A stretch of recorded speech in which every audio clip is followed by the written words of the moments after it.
ഈ കളി തോറ്റതോടുകൂടി നിന്റെ ടീം ഏകദേശം പുറത്തായി. ഇനി ആരെ കണ്ടിട്ടാ നീ നിൽക്കുന്നത്?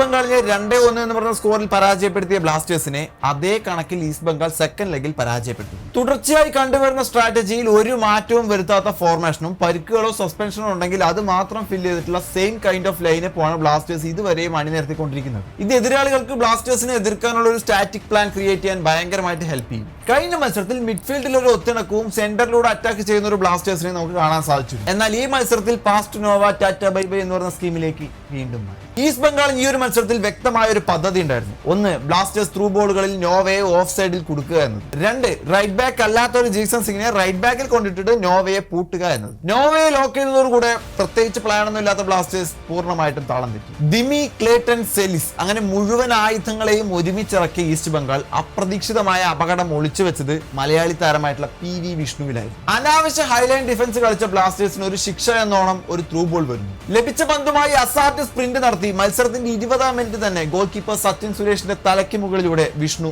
ആദ്യ ലീഡ് കണ്ടെത്തി. ഗോൾ ലൈനിൽ കോറുസിംഗ് ഉണ്ടായിരുന്നെങ്കിലും അത് ക്ലിയർ ചെയ്യാൻ പറ്റുന്ന ഒരു ബോഡി ലാംഗ്വേജിലായിരുന്നില്ല അദ്ദേഹം. ബ്ലാസ്റ്റേഴ്സിന്റെ ശോഷിച്ച ആദ്യ പകുതിക്ക് ശേഷം രണ്ടാം പകുതി മരിച്ചു കളിക്കുന്നു. പക്ഷെ പ്ലാൻ അപ്പോഴും നോവയിലേക്ക് പാസ് കൊടുക്കുക എന്നത് തന്നെയായിരുന്നു. നോവയുടെ വ്യക്തിഗത മികവിനെ ഫലപ്രദമായി ഉപയോഗിക്കാൻ സാധിക്കുന്നില്ലെങ്കിൽ, ആ ഓവർ ഡ്രിബ്ലിംഗ് ടീമിന്റെ കളി രീതിയെ ബാധിക്കുന്നുണ്ടെങ്കിൽ ആ പ്ലെയറിൽ ഒരു മാറ്റം കൊണ്ടുവരാൻ കോച്ച് തീരുമാനമെടുത്തേ മതിയോ. മത്സരത്തിന്റെ 60-ാം മിനിറ്റിൽ മിലോസിനെ മാറ്റി പെപ്രയെ കളത്തിലേക്ക് ഇറക്കുന്നു. And it's very evident that one man striker is not doing any good for this team.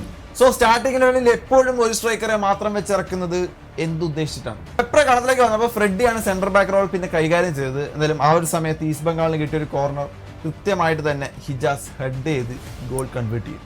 Freddy കൂടെ പുറകിലേക്ക് വരുന്നപ്പോൾ മധ്യനിരയിൽ ഒരു ലൈഫ് ഇല്ലാത്തൊരു സാഹചര്യമായിരുന്നു. അങ്ങനെയാണ് ഡാനിഷ് ഫറൂഖ് കളത്തിലേക്ക് വരുന്നത്. മത്സരത്തിന് 84-ാം മിനിറ്റിൽ ബ്ലാസ്റ്റേഴ്സിന് കിട്ടിയ ഒരു ഫ്രീ കിക്ക് ലൂണ എടുക്കുന്നു. ഈസ്റ്റ് ബംഗാൾ ഡിഫൻസിലെ കൂട്ടപ്പൊരിച്ചിനിടയിൽ കിട്ടിയ പന്തിനെ ഡാനിഷ് ഫറൂഖ് അതിസുന്ദരമായിട്ട് തന്നെ ഫിനിഷ് ചെയ്യുന്നു. പക്ഷേ ആ ഭംഗിയുള്ള ഗോൾ ബ്ലാസ്റ്റേഴ്സിന് വിജയിപ്പിക്കാൻ സാധിച്ചില്ല. അതൊരു ആശ്വാസ ഗോൾ മാത്രമായി വന്നു. എന്തായാലും ഈ ഒരു മത്സരത്തിൽ ഡിഫൻസിലെ അതിനേക്കാൾ മധ്യനിരയിലെ പോരായ്മകൾ നല്ല രീതിയിൽ തന്നെ ഉണ്ടായിരുന്നു. മികച്ച സേവുകൾ ഉണ്ടായിരുന്നെങ്കിലും ഡേഞ്ചറസ് ഗോൾ കീപ്പിംഗ് മിസ്സുകൾ സച്ചിന്റെ ഭാഗത്തു നിന്നും കാണുന്നുണ്ടായിരുന്നു. റഫറിയുടെ തീരുമാനങ്ങളും ഈ മത്സരത്തെ ബാധിച്ചിട്ടുണ്ടെങ്കിലും ബ്ലാസ്റ്റേഴ്സിന്റെ പ്ലാൻ ഇല്ലാത്ത ഒരു മത്സരത്തിന് ഈ ഒരു തോൽവി അർഹിച്ചത് തന്നെയാണ്. ആസ് എ ബ്ലാസ്റ്റേഴ്സ് ഫാൻ ഈ ഒരു സീസണിലെ മുഴുവൻ ഹോപ്പും ഇപ്പോഴും നഷ്ടപ്പെട്ടിട്ടില്ല. പക്ഷേ ഇനി വരുന്ന ഓരോ പോയിന്റും അത്രമേൽ ക്രൂഷ്യലാണ്. ഇനി അവശേഷിക്കുന്ന 6 മത്സരങ്ങളിൽ ഉറപ്പായിട്ടും 5 മത്സരമെങ്കിലും വിജയിച്ചാൽ മാത്രമേ ബ്ലാസ്റ്റേഴ്സിന് ഈ പ്ലേ ഓഫ് എന്ന് പറയുന്ന സാധ്യത ഉറപ്പിക്കാൻ പറ്റൂ. ഇനി വരുന്ന എതിരാളികൾ അത്രയും ശക്തരാണ്.